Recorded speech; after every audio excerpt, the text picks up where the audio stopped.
ഇന്ന് നമ്മൾ ഉണ്ടാക്കുന്നത് മുന്തിരി ജ്യൂസാണ്. മുന്തിരിയുടെ പൾപ്പ് ജ്യൂസാണ്. അപ്പോൾ അതിന് വേണ്ടിയിട്ട് 1.5 കിലോ മുന്തിരി എടുത്തിട്ടുണ്ട്. അതൊന്ന് കഴുകി വൃത്തിയാക്കി എടുക്കാം. ഇനി മുന്തിരിയുടെ പൾപ്പും അതുപോലെ തന്നെ തൊലിയൊന്ന് സെപ്പറേറ്റ് ചെയ്തെടുക്കാം. ഇങ്ങനെ ചെയ്തെടുക്കുമ്പോൾ മുന്തിരിയുടെ ജ്യൂസ് കുറച്ചൊക്കെ ഒരു പൾപ്പിലുണ്ടാവും. ആ ഒരു ജ്യൂസ് തൊലി മാറ്റി വെച്ചതിലേക്ക് ഒഴിച്ചു കൊടുക്കാം. ഇനി നമുക്ക് പൾപ്പിനുള്ളിലെ കുരു ഒന്ന് സെപ്പറേറ്റ് ചെയ്തെടുക്കണം. അതിന് വേണ്ടിയിട്ട് ഒരു ബോട്ടിൽ എടുത്തിട്ടുണ്ട്. അതിലേക്ക് കുറച്ച് പൾപ്പ് ഇട്ട് കൊടുക്കാം.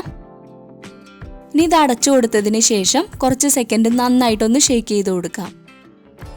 ഇതുപോലെ ചെയ്തെടുക്കുമ്പോൾ ഈസി ആയിട്ട് ഓൾമോസ്റ്റ് എല്ലാ കുരുവും അതിനുള്ളിൽ നിന്ന് പോന്ന് കിട്ടും. ചിലപ്പോൾ ചിലത് മാത്രം കുരു അതിനുള്ളിലുണ്ടാവും. അത് കൈ വെച്ചിട്ടൊന്ന് പ്രസ് ചെയ്ത് കളഞ്ഞാൽ മതി. മുഴുവനായിട്ടും ഇതുപോലെ ചെയ്തെടുത്തിട്ടുണ്ട്. ഇനി ഇതിൽ നിന്ന് പൾപ്പ് എടുത്ത് മാറ്റി വെക്കാം. ഇനി മുന്തിരിയുടെ തൊലി ഒരു പാത്രത്തിലേക്ക് ഇട്ട് കൊടുക്കാം. എന്നിട്ട് ഇതിലേക്ക് ആവശ്യത്തിനുള്ള വെള്ളം ഒഴിച്ചു കൊടുക്കാം. നമുക്ക് ജ്യൂസിന് എത്രയാണോ കട്ടി വേണ്ടത് അതിനനുസരിച്ച് വെള്ളം ഒഴിച്ചു കൊടുക്കാവുന്നതാണ്. ഞാനിവിടെ 2 ലിറ്റർ വെള്ളം ഒഴിച്ചു കൊടുത്തിട്ടുണ്ട്. മധുരത്തിന് ആവശ്യമായിട്ടുള്ള പഞ്ചസാര ചേർത്ത് കൊടുക്കാം.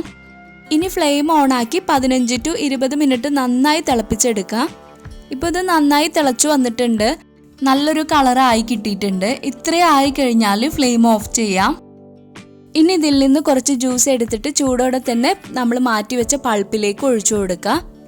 എന്നിട്ട് ഇത് ചൂടാറിയതിന് ശേഷം ഫ്രിഡ്ജിൽ വെച്ച് തണുപ്പിച്ചെടുക്കാം. അപ്പോഴേക്കും ഇതിൻ്റെ കളറൊക്കെ പൾപ്പിൽ നന്നായി പിടിക്കും. ഇനി തിളപ്പിച്ചെടുത്ത തൊലി ചൂടാറിയതിന് ശേഷം ഒരു സ്ട്രെയിനറിലേക്ക് ഒഴിച്ചു കൊടുത്ത് മാക്സിമം അതിൽ നിന്നുള്ള ജ്യൂസ് അരിച്ചെടുക്കാം. ഇപ്പോൾ ഇത് അരിച്ചെടുത്തിട്ടുണ്ട്. ഫ്രിഡ്ജിൽ വെച്ച് തണുപ്പിച്ചെടുക്കാം. എന്നിട്ട് ഇത് സെർവ് ചെയ്യുന്ന സമയത്ത് ആദ്യം ഗ്ലാസ്സിലേക്ക് കുറച്ച് പൾപ്പ് ഇട്ട് കൊടുക്കുക. ശേഷം ജ്യൂസ് ഒഴിച്ചു കൊടുക്കുക.